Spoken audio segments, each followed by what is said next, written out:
hadirin keluarga yang dimuliakan, sampai dijadikan nama dari salah satu surat di dalam Al-Quran, dan keluarganya menjadi contoh yang sangat mulia. Imron seorang bapak yang sangat soleh, punya istri yang bernama Hanna. Imron punya istri bernama Hanna, punya anak perempuan yang besar menjadi istrinya Nabi Zakaria. Kemudian punya anak putri lagi yang diberi nama Maryam. Hanna istrinya Imron, ibunya Maryam, itu punya anaknya mengajarkan untuk semata-mata menghamba kepada Allah dengan cara memuliakan Baitul Maqdis, sepenuhnya untuk ngurusi Baitul Maqdis. Semula memang yang dimohonkan itu anak laki-laki, ternyata ketika lahir kok perempuan, kemudian dikasih nama Maryam.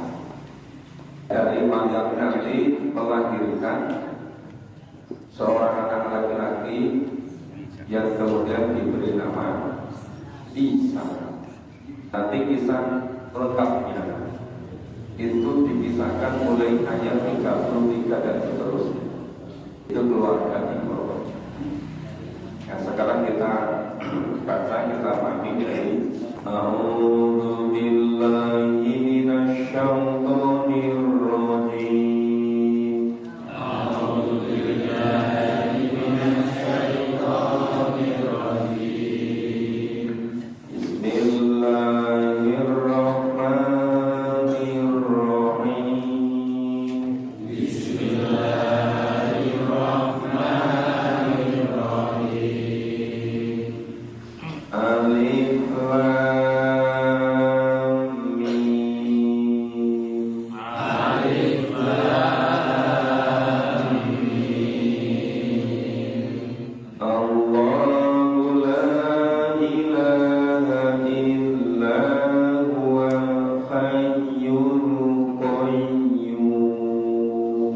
Allahu la ilaha illa huwal hayyul qayyum. Nazzala 'alaikal kitaba bil haqq.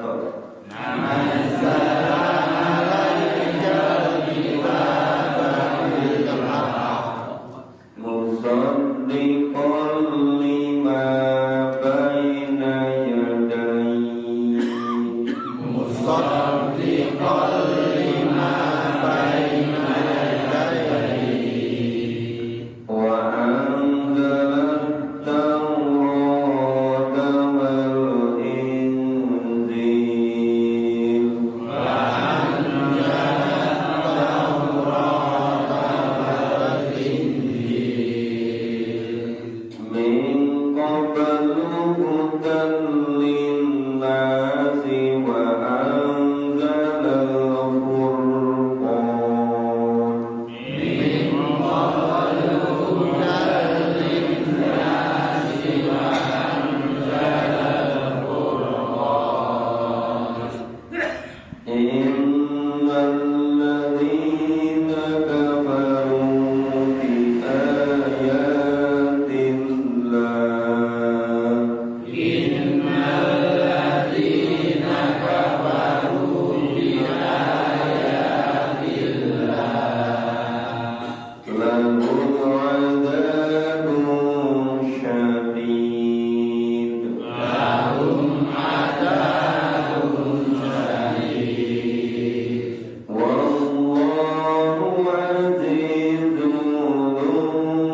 di awal surat huruf alif, lam, dan mim dimaksudkan untuk menarik perhatian, untuk memfokuskan perhatian, supaya betul-betul memperhatikan yang akan difirmankan Allah berikutnya.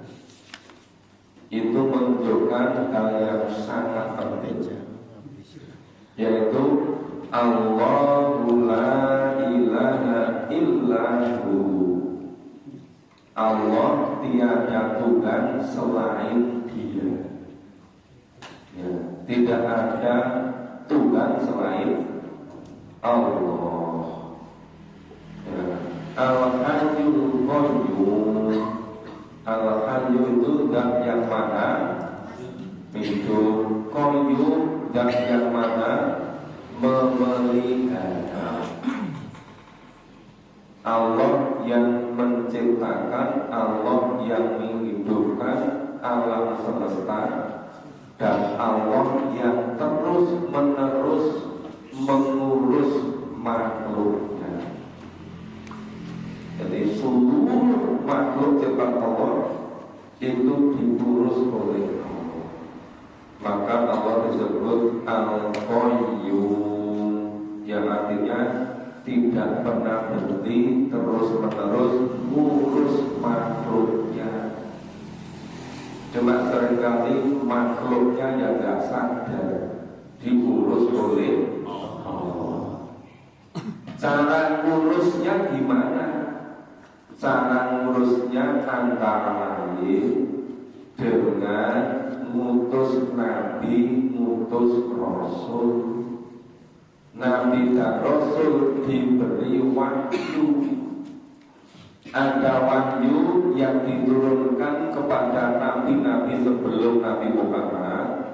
Kitabnya diturunkan sekaligus.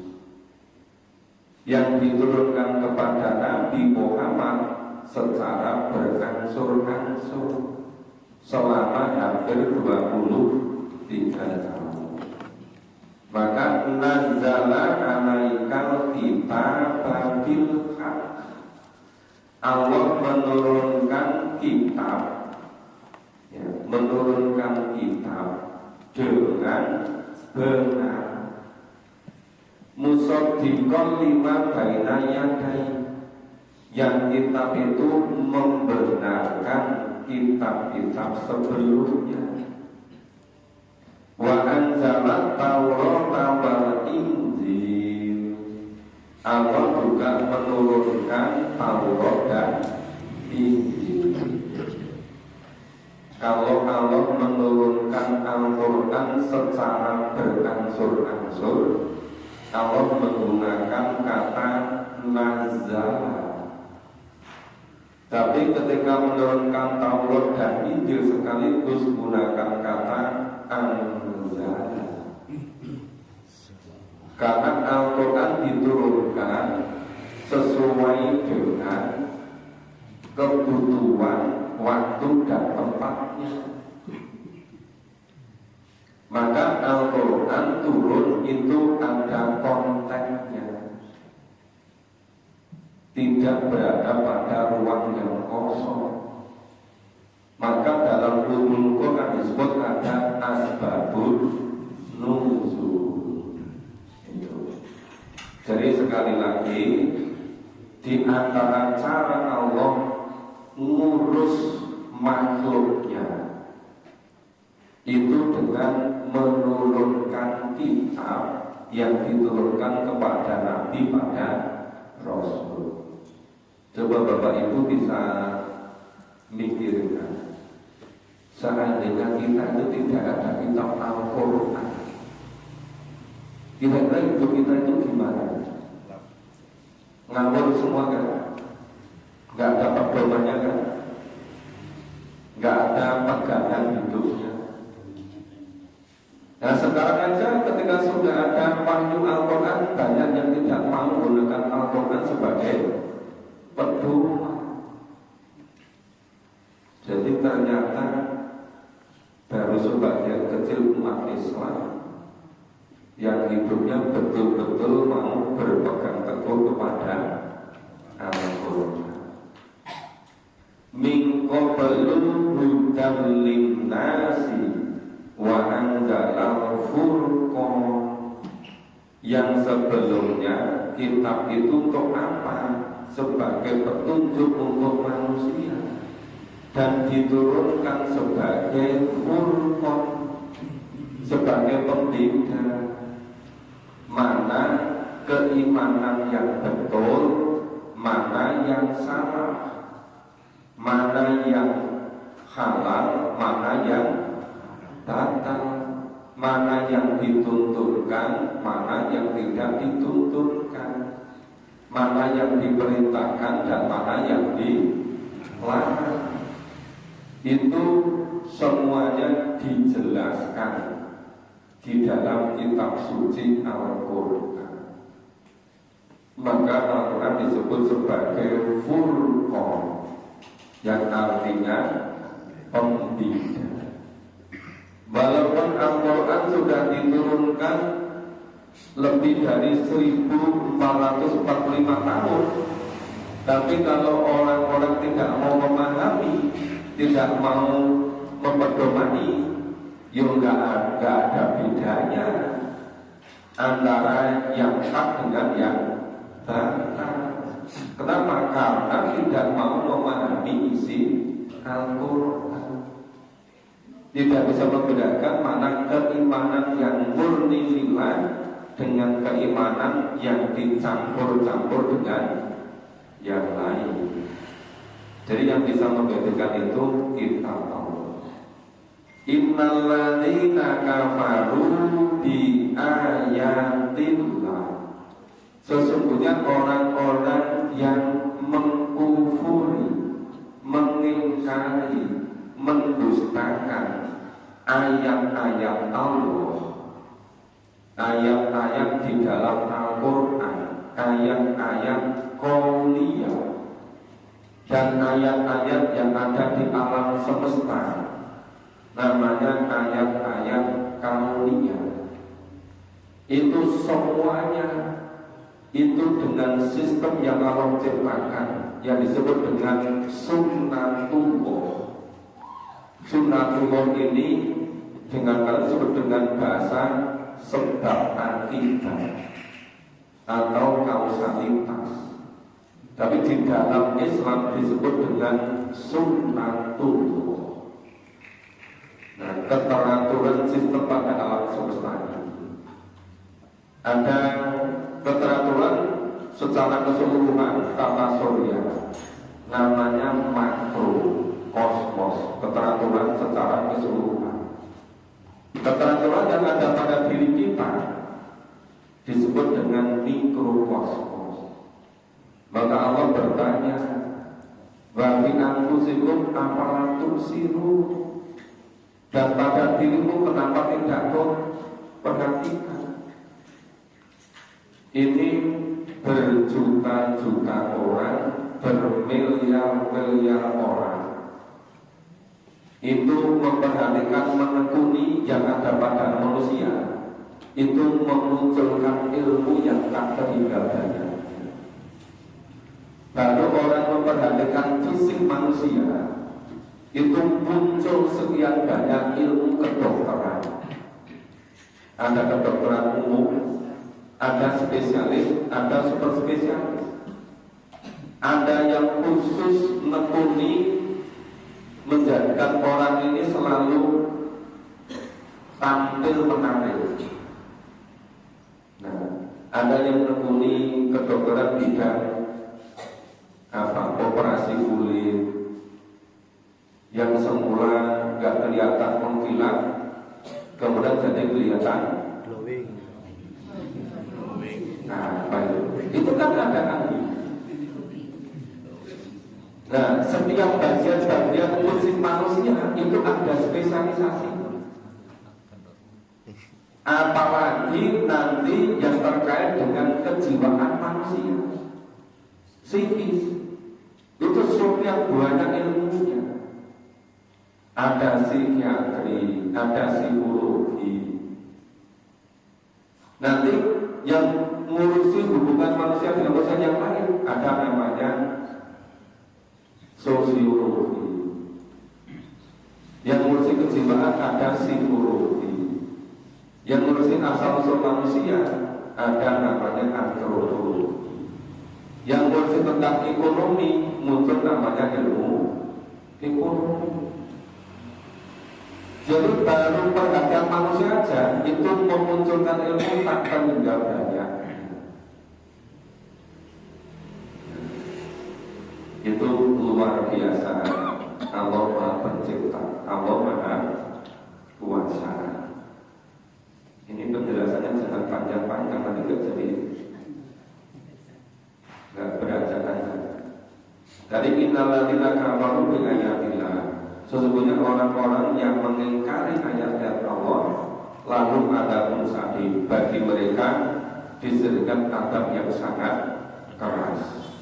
Wallahu azizun tiqom, dan Allah yang maha perkasa lagi maha mempunyai balasan. Jadi semuanya dibalas. Ya, cuma kalau balas kebaikan itu syaratnya harus ada iman. Kalau tidak ada iman, tidak ada amal soleh. Karena perbuatan baik orang yang tidak ada iman itu semuanya terhapus. Ibaratnya seperti debu di atas batu yang licin kena hujan deras. Debunya masih ada tertinggal di atas batu, enggak ada, hilang semua. Itu amal orang yang imannya enggak bersih. Ada kemusyrikan, ada juga penyakit-penyakit hati, kemunafikan. Innallaha la yakhfa 'alaihi syai'.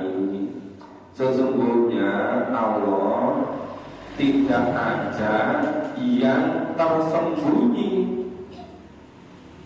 Bagi Allah tidak ada sesuatu pun yang sembunyi, baik yang ada di bumi maupun yang ada di langit. Ada orang yang bilang kan, itu kalau orang sudah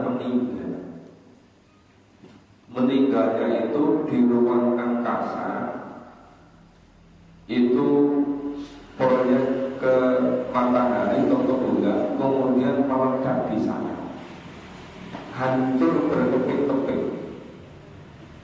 Itu nanti Allah menciptakannya kembali gimana? Ada yang diskusikan itu. Ada juga orang yang khawatir nanti kalau besok di kantor diciptakan lagi. Itu sebelum meninggal pesan pada ahli warisnya, nanti kalau saya meninggal, jasad saya supaya dibakar jadi abu semua, abunya supaya digerus sampai debu, jadi debu semua. Nanti debu semua suruh naburkan ke laut biar hilang sama sekali. Menganggap nanti Allah nggak bisa menciptakan lagi. Ya bagi Allah sangat mudah. Mau menciptakan dari yang tidak ada sama sekali pun sangat mudah. Apalagi yang sudah pernah ada.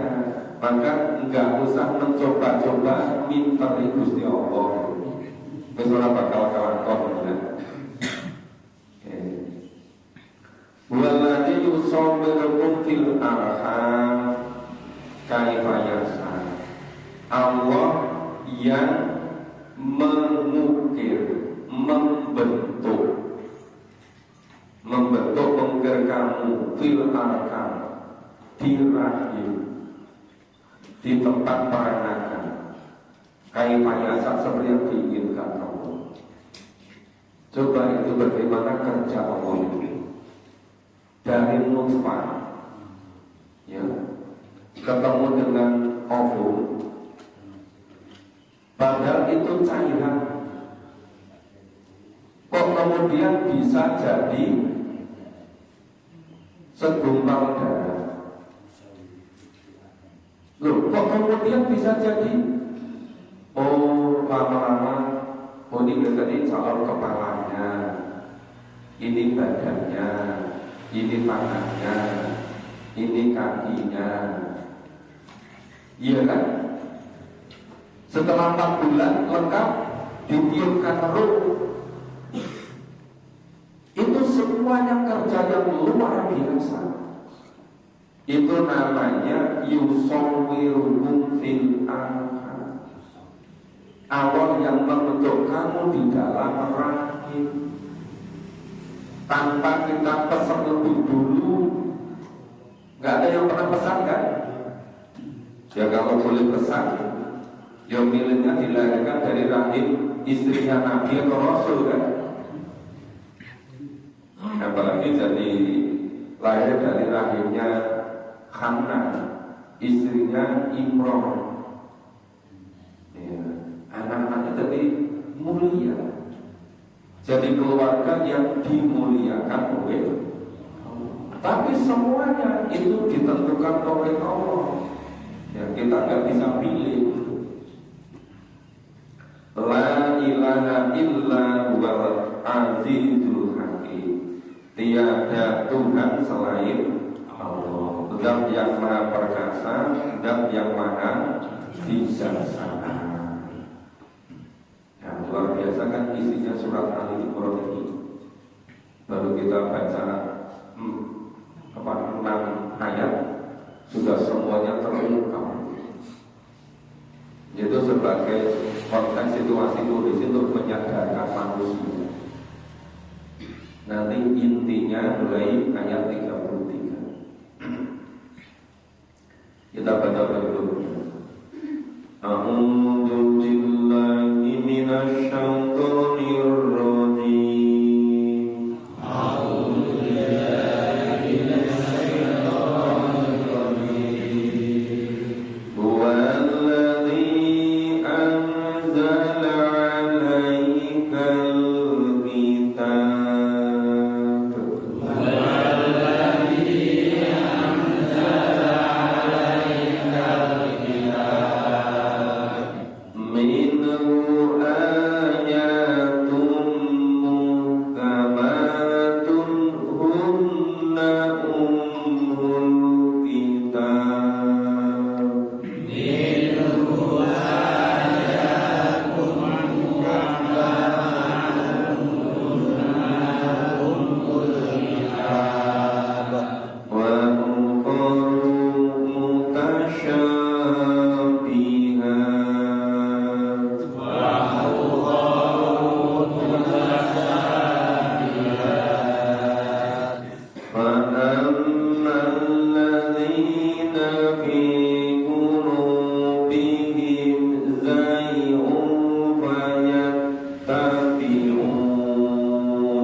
yaquluna amanna bihi kullun min 'indi rabbina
sebagian dari ayatnya itu muhkamat.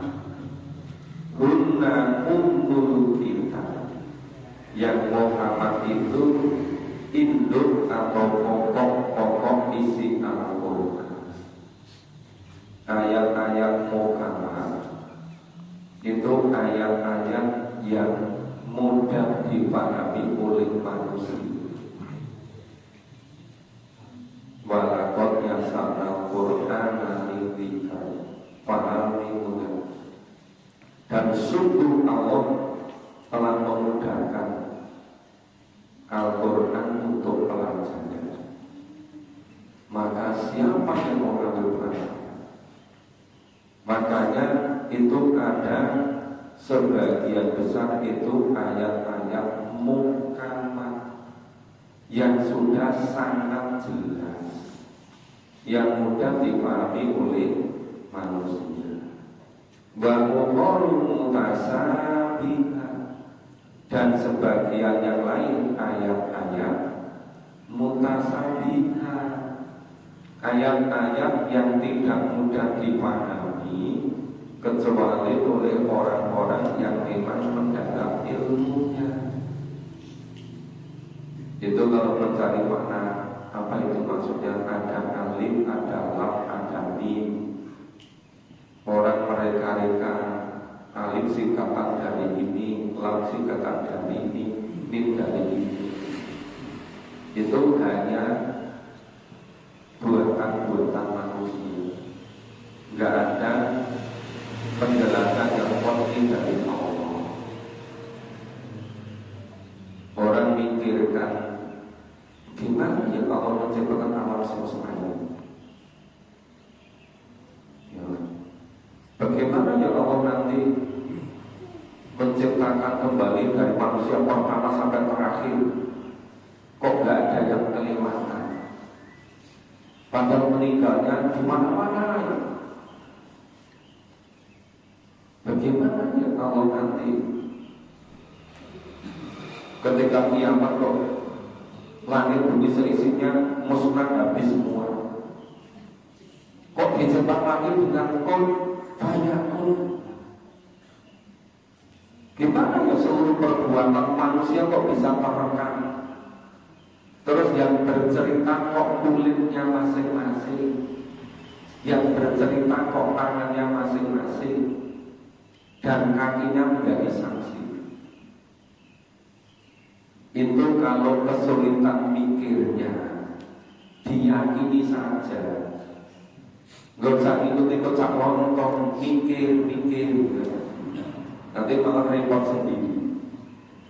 Ya, hal-hal yang goib itu lebih baik kita yakini. Terus itu nanti gimana di surga itu kok seluruh kemauan manusia tersedia dan kok seluruhnya memuaskan. Jadi ketika menginginkan buah apa saja kok nggak perlu menahan dan tidak perlu ngambilnya pakai tangga menek, nggak perlu gitu. Sampai pohon-pohon itu menteluk dekat sendiri, datang sendiri. Itu gimana ya caranya? Udah, yang kesulitan nggak usah dipikir caranya, biar Allah saja yang menciptakan. Setuju? Nah itu biar gak usah repot-repot, kita pahami yang udah. Wa amal ladzina fi qulubihim zaygun. Dan ada pun orang-orang yang di dalam hatinya cenderung kepada kesesatan. Fayattabi'una ma tasyabaha minhu tighaa'al fitnah. Orang-orang itu mengikuti ayat-ayat yang mutasabih sampai menimbulkan fitnah.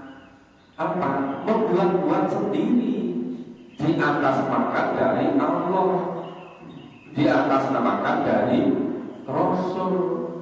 Itu yang menjadikan hidup ini menjadi gak karuan. Itu gara-gara apa? Membuat-buat sendiri menjadi fitnah. Waktigo takwili dan terus-menerus mencari takwilnya.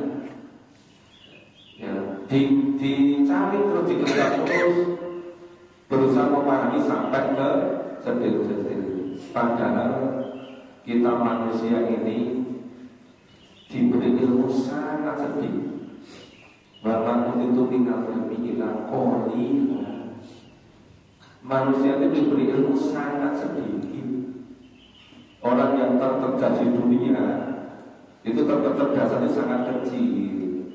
Jadi ibaratnya kalau air di samudra, jari kita dimasukkan ke laut, ada air yang terempel di jari, dan itu ilmu yang diberikan pada manusia. Nah, sedikit sekali kan. Makanya nggak usah terlalu memaksa-maksakan diri mencari takwil. Nggak usah aneh-aneh. Wa man ya'lamu ta'wilahu illallah. Dan tidaklah ada yang mengetahui takwilnya kecuali Allah. Ada yang sekarang mikir, gimana ya Maryam itu nggak pernah disentuh laki-laki, kok tahu-tahu hamil sendiri ya? Gimana caranya? Terus ada juga yang pernah cerita ngomong. Jadi anaknya itu banyak sekali, istrinya mudah sekali hamil.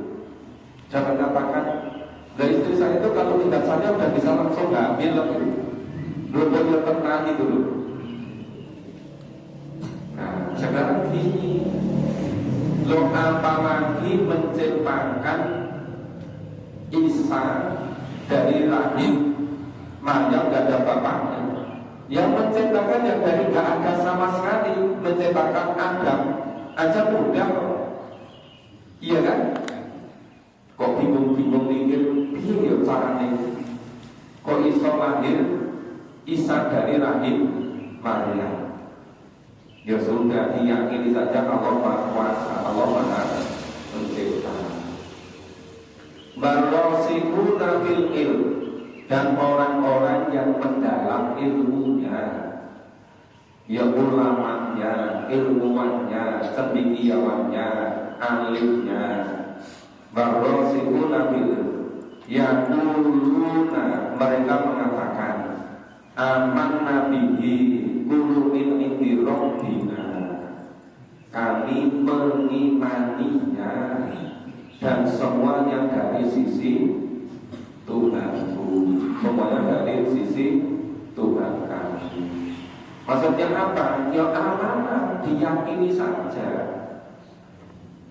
Wa ma yadakalu illa ulul albab, dan tidaklah dapat mengambil pelajaran kecuali orang-orang yang berakal. Terus orang yang jenius-jenius tetapi kok tidak iman kepada rukun iman, itu gimana? Yang menerima Allah tidak termasuk yang ulul albab.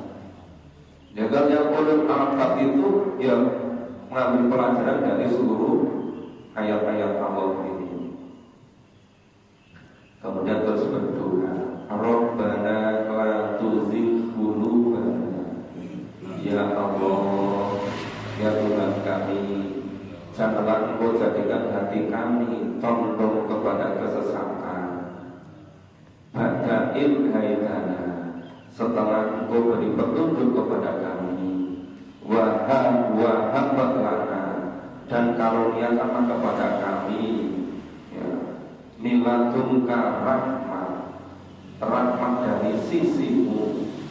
Innaka antal wahhab, karena sesungguhnya Engkau lah yang maha memberi karunia.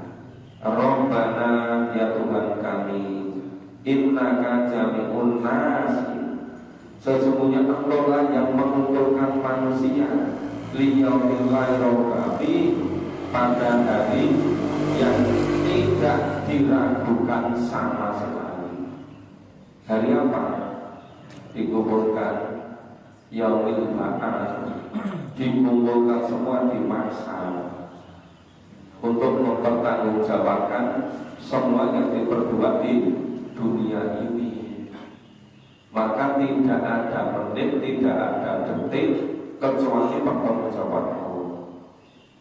Tidak ada uang sepeser pun kecuali harus dipertanggungjawabkan di hadapan Allah. Maka setelah kita membaca Al-Quran harus lebih cermat, harus lebih hati-hati mengeluarkan uang walaupun hanya 1.000 rupiah. Karena kalau kita gunakan fisabilillah bisa membuahkan ke surga. Tapi kalau kita gunakan untuk mendukung kemusyrikan, menyebabkan amal kita gugur semuanya.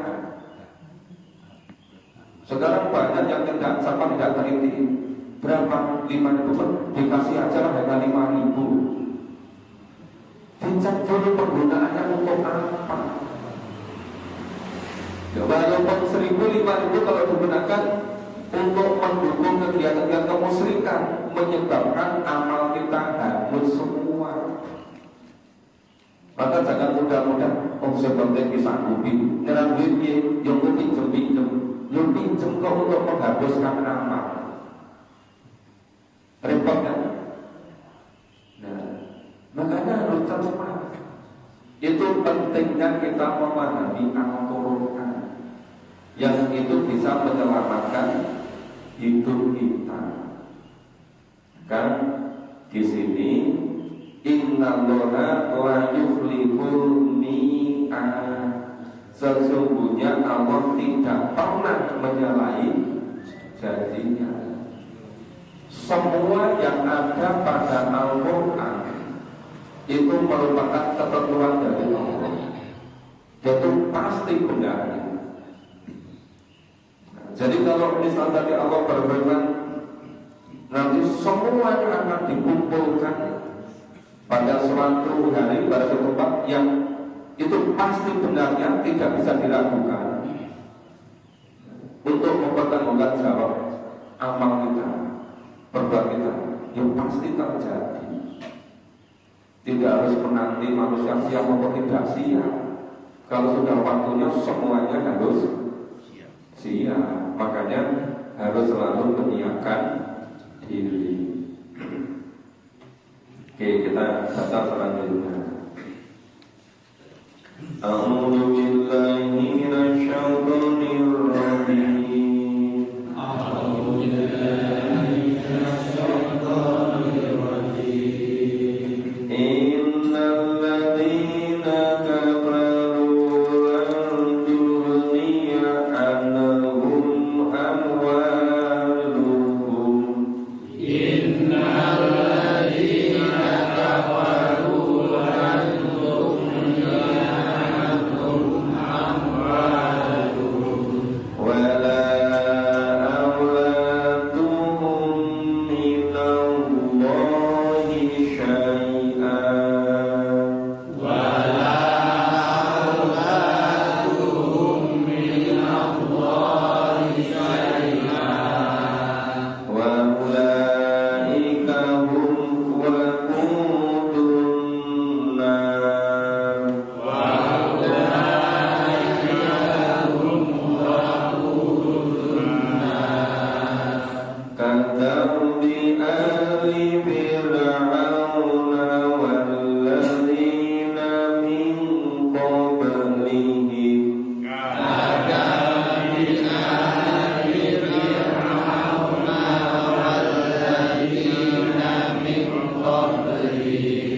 kadzabu bi ayatina fa'akhadhahumullahu bi dhunubihim kadzabu bi ayatina fa'akhadhahumullahu bi dhunubihim wallahu shadidul iqab wallahu shadidul iqab.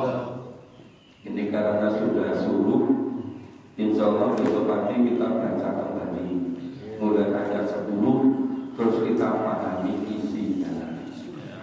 Ya insya Allah kalau tiap hari tentu nggak lama bisa selesai. Ya, semoga bisa kita menjalani secara istiqomah. Kita beri bersama dan